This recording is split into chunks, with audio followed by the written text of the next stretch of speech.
우리는 사도행전 강해 설교를 쭉 하고 있습니다. 그 중에 이제 제가 네 번째 시간 지금 갖고 있는 것 같습니다. 오늘은 예수님을 믿는 삶이라는 제목으로 말씀을 나누기 원하는데요. 예수님이 믿는 삶이 어떤 삶일까요? 제가 찬송하면서 생각해봤는데 우리가 찬송으로 고백한 대로 살아가면 됩니다. 제가 더 이상 설교할 말씀이 없네요. 네, 이건 들고 왔습니다. 예, 여러분 민족의 명절인 설이 지났습니다. 길고 긴 연휴를 잘 보내고 다시 만나게 되니 참 반갑는데요. 여러분 지금 오늘의 마음 상태가 어떤가요?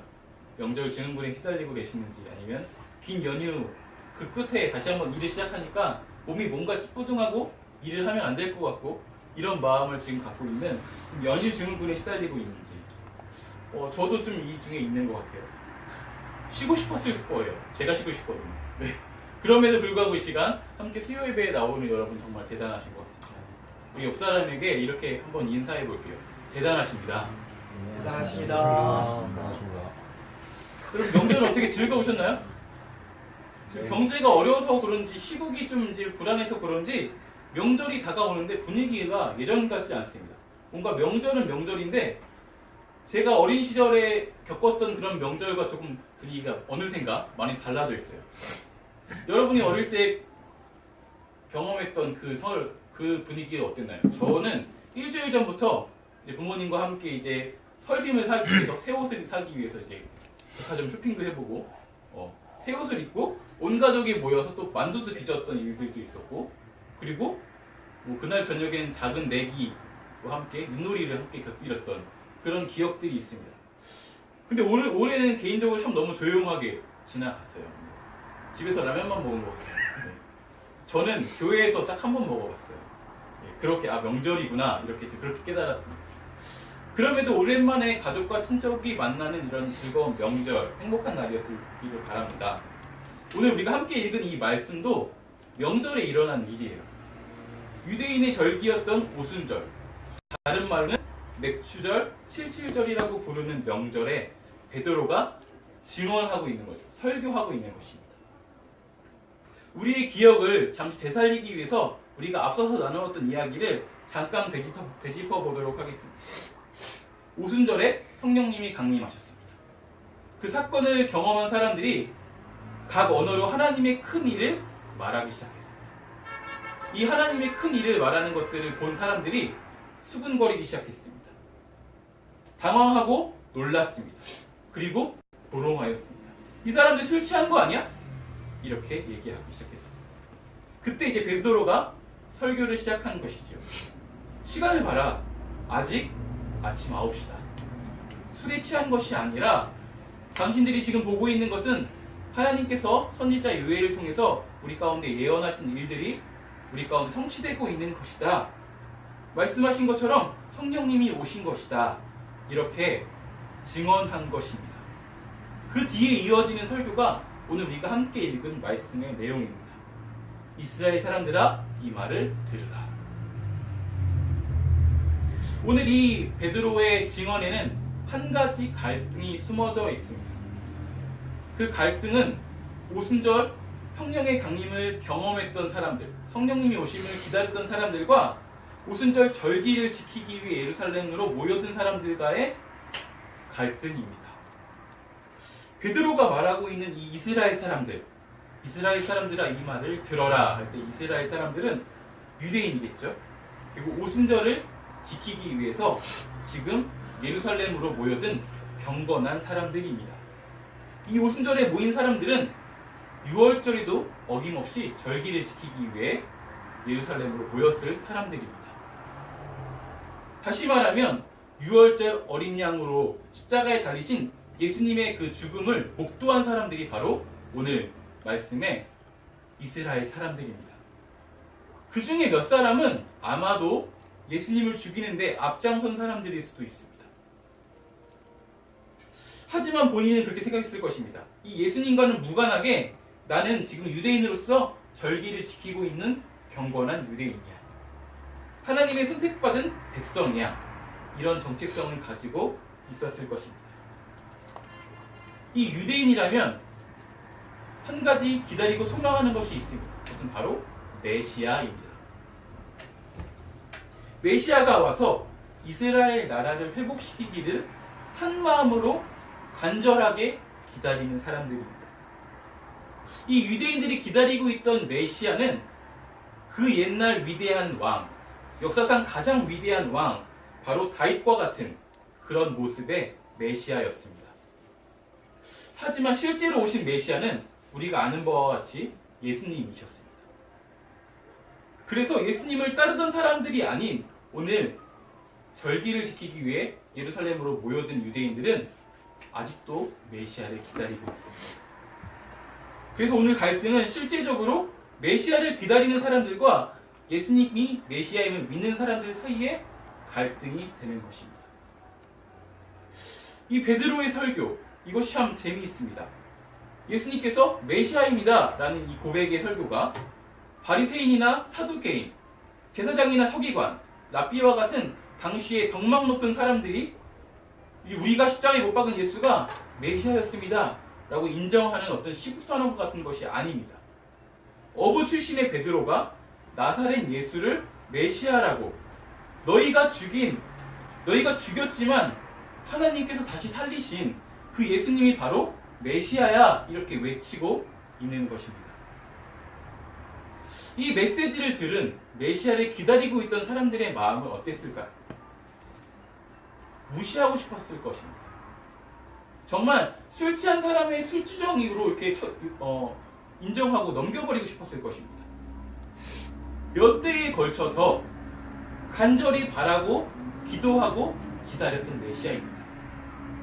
메시아만 오면 이 이스라엘이 다시 찬란한 과거의 영광을 되찾을 수 있을 것이라고 소망하고 있습니다. 나라가 어렵고 지금 아직도 로마의 통치 가운데 있고 내 삶이 어렵고 버거울수록 더 간절하게 메시아가 오실 것을 기다렸을 것입니다. 메시아만 오신다면 이 모든 것들이 다 끝날 것이다. 내가 갖고 있던 삶의 모든 문제들이 다 해결될 것이다 라는 마음의 소망, 그리고 그것을 가지고 간절히 기도하고 또한 기다렸을 사람들이 바로 유대인들입니다. 그런데 메시아가 왔다고요? 내 현실이 변한 게 아무것도 없습니다. 아직도 로마에 눌려 있습니다. 좋아진 것이 하나도 없고 어쩌면 더 안 좋아졌을 수도 있습니다. 그런데 그 메시아가 바로 예수라고요? 아마 저라도 믿기 힘들었을 것입니다. 이런 갈등, 예수님을 믿는 사람들 사이에 있는 이런 갈등은 오늘을 살아가는 우리들에게도 있습니다. 우리는 이스라엘 사람들처럼 하나님의 백성이라는 정체성을 가지고 있는 사람입니다. 그들이 절기를 지키기 위해 시간을 들이고 가진 것들을 포기하고 예루살렘에 왔던 것처럼 우리도 하나님을 예배하기 위해서 이 시간 우리의 피곤한 몸을 이끌고 쉴 수 있는 그 시간들과 누릴 수 있는 것들을 다 포기하고 이웃 가운데 나와서 예외의 자리를 지키고 있습니다. 그리고 우리 삶에도 여전히 필요가 있습니다. 어려움이 있고 우리가 구해야 할 것들이 있고 정말 내 마음의 소원으로 갖고 있는 그런 기도의 제목들이 한 가지쯤은 다 가지고 있을 줄 압니다. 우리가 소망하며 하나님께 기도하며 매달리는 기도의 제목, 하나님 이렇게 내 삶 가운데 일하여 달라고 간절하게 기도했던 그런 기도의 제목들이 다 하나씩은 있을 것입니다. 그런데 내가 기도했던 것과 전혀 다른 결과, 내가 원치 않고 생각도 안 해봤던 그 결과가 내 삶 가운데 들이닥쳤을 때 우리는 어떻게 반응할 수 있을까요? 아마 아직 기도응답이 일어나지 않았을 것이라고 그렇게 마음을 누르고 있을지도 모릅니다. 물론 그럴 수 있습니다. 아직 기도응답이 이루어지지 않은 걸 수도 있습니다. 하지만 내가 바라던 것과 전혀 다른 결과가 내 삶 가운데 나타났을 때 우리는 그것 또한 하나님의 응답이라고 기쁨으로 따를 수 있을까요? 커피와 교회는 예수님의 사랑을 전하기 위해서 지저스 커뮤니티라는 이름으로 사회적 협동조합과 사회적 기업을 만드는 그런 일들을 지금 행하고 있습니다. 이것을 통해서 더 하나님의 사랑이 필요한 그 사람들이 실제로 그 삶 가운데 하나님의 사랑을 경험하기를 소원합니다. 그렇게 기도하고 계획하고 진행하는 과정에서 우리가 한 가지 사실을 알게 됐는데요. 그것은 바로 사회적 기업은 아무리 빨라도 내년에나 가능하다.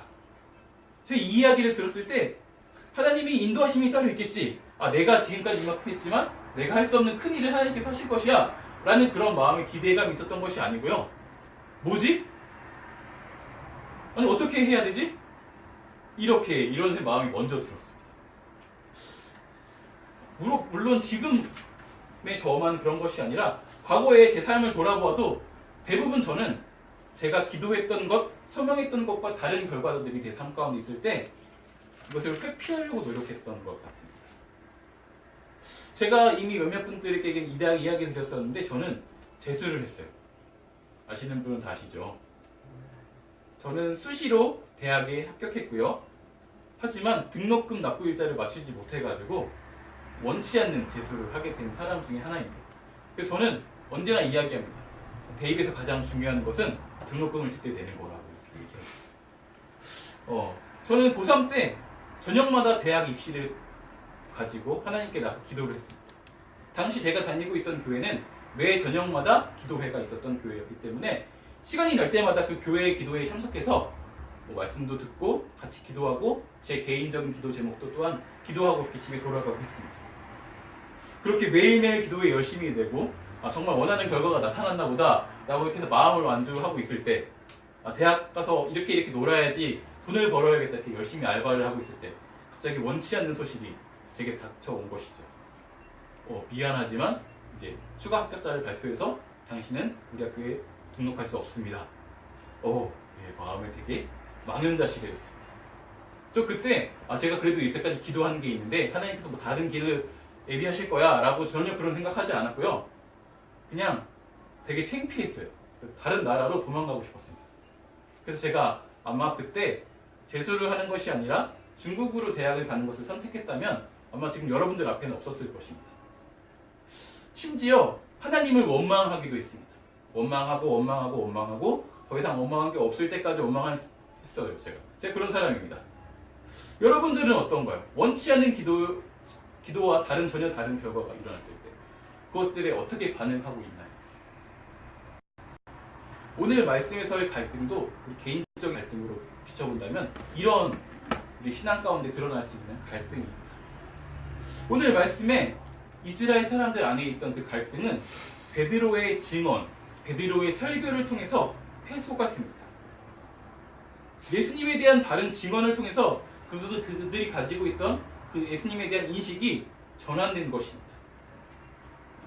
우리가 예수님을 바르게 믿을 때 우리 안에 있는 신앙인으로서 살아가면서 우리가 느끼는 그 때때로 우리 가운데 찾아오는 그런 갈등들 또한 해소될 줄 믿습니다. 오늘 베드로가 증언한 예수님을 딱 한마디로 요약하면 이것입니다. 우리가 죽인 예수님을 하나님께서 다시 살리셨고 우리의 주와 그리스도가 되게 하셨다. 이것이 베드로가 증언하고 있는 예수님입니다. 예수님께서는 부활하셨습니다. 24절에서는 이렇게 이야기합니다. 하나님께서 그를 사망의 고통에서 풀어 살리셨으니 이는 그가 사망에 매여 있을 수 없음이라 이렇게 증언하고 있습니다. 이미 많은 권능과 기사와 표적을 보이신 예수님이 그가 말씀하신 대로 죽었다가 부활하셨습니다. 베드로는 예수님의 빈 무덤과 다윗의 무덤 이것을 통해서 예수님이 부활 그리고 다윗보다 크신 예수님을 증언하고 있습니다. 다윗보다 크신 예수님은 죽음을 이기신 예수님이고 능치 못할 일이 없는 예수님이십니다. 우리 삶 가운데 하나님께 간구하는 그 모든 것들을 이루어줄 수 있는 예수님이라는 것이죠. 우리가 믿는 예수님은 바로 부활하신 예수님입니다. 하나님은 예수님을 이스라엘의 온 집의 주가 되게 하셨습니다. 베드로는 시편 16편 8절 이하의 말씀 그리고 시편 110편 1절의 말씀을 인용해서 예수님에 대해서 증언하고 있습니다. 이것을 통해 다윗이 고백했던 것처럼 항상 내 앞에 계신 주, 생명의 길을 보이신 주, 그분이 바로 예수님이다. 예수님이 다윗보다 먼저 있었다. 그리고 다윗이 주라고 고백했던 그분이 바로 예수님이시며 다윗보다 크신 분이시다. 너희가 기다리는 그 메시아, 다윗과 같은 메시아보다 예수님이 더 크신 분이야 라고 그들 가운데 증언하고 있는 것이죠. 우리는 그 주 앞에 있을 때 다윗이 고백했던 것처럼 주님의 말씀을 들을 때 우리가 요동하지 않고 마음이 기쁘고 우리 혀에는 즐거움이 있으며 또한 부활을 소망할 수 있는 것입니다. 이것이 우리가 믿는 주 예수님입니다. 또한 예수님은 메시아십니다. 즉 그리스도, 기름 부음을 받은 사람입니다. 하나님은 예수님을 이스라엘 온 집에 그리스도가 되게 하셨습니다. 베드로는 나사렛 예수라고 부른 것, 그리고 또 그의 말씀에 표징이 따랐다는 것, 또 법 없는 자의 손을 빌려서 못 박아 죽임당한 예수님의 죽음을 다시 기억나게 합니다. 그러므로 다윗의 가지로 오신 예수님이 모든 예언의 성취 가운데 일어난 바로 우리가 기다렸던 그 조상으로부터 내려왔던 그 말씀에 기록되어 있는 바로 그 메시아임을 증언하고 있는 것입니다. 이것이 우리가 믿는 예수 그리스도입니다. 부활하신 예수 그리스도가 바로 우리의 주라는 것입니다. 베드로를 통해 증언된 이 예수님을 통해 명절에 모인 이스라엘은 예수님이 그리스도임을 알게 되었습니다. 그리고 그때에 그들 가운데 있는 갈등이 해소가 되었습니다. 그 뒤에 일어난 일들은 다음 주에 오면 더 잘 들을 수 있으십니다. 오늘 우리 삶을 돌아보도록 하겠습니다. 우리 삶에도 여전히 예수님께서 우리의 주님이십니다. 그리고 그리스도이십니다. 그분은 부활하셨고 또한 우리에게 부활을 소망하게 하시는 그런 분이십니다. 우리가 그런 예수 그리스도를 믿을 때 우리가 신앙인으로 살아가면서 때때로 우리가 바라는 현실의 문제와 우리가 기도하는 문제들이 우리가 원치 않는 방향으로 이끌어졌을 때 발생하는 그런 갈등 또한 해소할 수 있게 되는 것입니다. 제가 버스 정류장에서 한 부자를 본 적이 있습니다. 버스가 멀리서 다가오자 이 어린 아이가 아빠의 손을 잡고 버스로 끌고 가려고 노력합니다. 버스가 오니까 빨리 우리가 저걸 가서 사야 된다 이렇게 얘기하고 있는 것이죠. 그런데 아빠는 서두르지 않습니다. 자기 손을 끄는 아이를 바라보면서 미소 짓고 있습니다. 아빠는 알고 있었기 때문이죠. 조금 있으면 버스가 버스 정류장에 쓸 것이다. 그리고 우리가 먼저 차도로 나가면 이 아이에게 더 위험하다. 그렇기 때문에 아이가 끌고 있지만 끌림 당하지 않고 아이를 보고 웃고 있는 것이죠. 아이는 아버지의 마음을 알지 못합니다. 그래서 자기가 끄는 대로 오지 않는 아빠의 답답함을 느끼면서 짜증 섞인 이야기로 빨리 가야 된다고 아빠의 손을 잡아 끄는 그런 모습을 제가 본 적이 있습니다. 제가 그 모습을 보면서 하나님과 우리와의 관계가 이런 모습이 아닐까 생각했습니다. 우리는 찬양으로 항상 고백하죠. 나보다 나를 잘 아시는 분이 하나님이시다. 나도 모르는 내 삶의 모든 영역은 그분이 다 아신다. 우리 삶은 그분의 인도하심 안에 있다. 그분이 우리의 목자시다. 그분이 우리의 주님이시다. 나보다 나를 잘 아시는 분이고 내가 알지 못하는 것을 아는 예수님. 그분이 나의 주님임을 고백한다면, 그분을 믿는다면 우리의 갈등은 해소되어야 마땅합니다. 우리 예수님을 믿어야 하는 것입니다. 또한 믿는 것을 넘어서 오늘 말씀 베드로와 같이 증언하며 살아가야 하는 것입니다. 말씀을 정리하겠습니다. 2월에 우리 커피와 교회는 마음을 새롭게 해서 기도와 큐티, 전도에 다시 마음을 쏟으려고 합니다. 기도와 말씀, 그리고 증언하는 삶이 바로 예수 그리스도를 믿는 삶이고 또한 증인의 삶입니다. 우리가 그리스도인이라면 함께 이 일에 동참하길 원합니다. 끝으로 제가 몇몇 전도사님들과 뒤에 계신 노태복 전도사님 포함해서 그 전도사님들과 함께 학교에서 교회에 대해서 공부했던 적이 있습니다. 그때 교수님께서 우리 가운데 했던 이야기 중에 제 기억에 남는 이야기, 그것으로 오늘의 이야기를 정리하도록 하겠습니다. 우리가 예수님을 믿으면 예수님을 알게 됩니다. 하지만 예수님을 알게 될수록 예수님을 더 믿을 수밖에 없습니다. 우리 매일 예수님을 더 믿고 더 아는, 그래서 우리 가운데 행하신 예수님의 일을 이야기하고 찬양하고 자랑할 수밖에 없는 그런 저와 여러분 되시기를 간절히 소원하겠습니다. 우리 함께 찬양하고 기도하기 원합니다. 지존하신 주님, 찬양에서 고백했던 그 곡인데요. 되게 짧습니다. 지존하신 주님 이름 앞에 모두 무릎 꿇고 다 경배해. 거룩하신 주님 보좌 앞에 엎드려 절하세. 예수는 그리스도, 예수는 주, 하나님의 영으로 경배드리리. 이 찬양의 고백이 우리 삶의 자리에서 매 순간 고백되어지는 그런 고백이 되면 예수가 바로 그리스도시며 예수가 바로 주이십니다. 이런 고백이 가득하기를 소원하는 그런 마음으로 함께 찬양의 고백을 드리도록